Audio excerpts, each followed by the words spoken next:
Today we're going to talk about mulching with straw. Straw mulch is one of my favorite farm friends. Adding straw to a freshly weeded garden bed is going to help keep the weeds down. It's going to help keep moisture in the soil.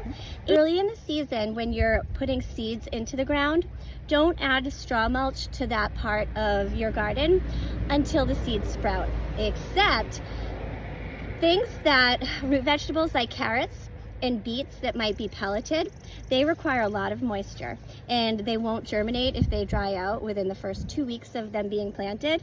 So adding a very thin layer of straw mulch on top of where those seeds are planted does help with moisture retention in the soil, and it helps with germination as well. I'm going to show you how I put the straw down, and when you get straw in a bale, it's going to be really densely packed.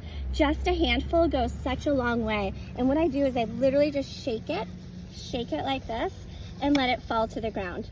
When I'm working with established seedlings like this lettuce, I'm going to make sure that the straw doesn't go all the way to the base. I don't want there to be too much moisture at the soil line of the plant, so I do let there be like a 1 inch radius where the straw isn't covering the plant exactly. Okay, so now we're going to take our straw and just go right down through just like this. It's nothing fancy, but again, it's going to help retain the moisture in the soil. And let me just show you what the end result looks like. So I have a little baby spinach here.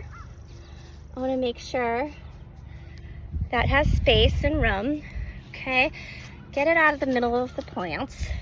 And we're just going to keep going down like this. I'm going to make sure these little seedlings, I'm going to make sure I have plenty of space, just like this. All right, so this is an awesome job to have farm kids do, because just give them the requirements of making space around the root ball of each plant and not to cover the little baby seedlings, but then go ahead and just tuck them in. It's so great. It's a happy little spring blanket to help everybody get started. Okay, now I want to show you what the straw mulch looks like if you're putting it on top of seeds that have not yet germinated.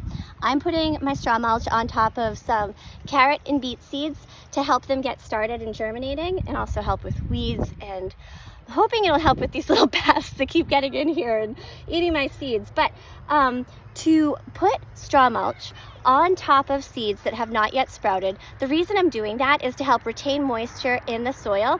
It also helps with soil erosion. As you can see, I've built these raised beds up. It really helps for the kids to be able to see where to walk. It helps better to have them raised. Because of that, I do get soil erosion, and this the straw will also help just like stay on top of the soil. So if we get wind and rain, which is likely because we're kind of up on a hill here, I won't have to deal with erosion.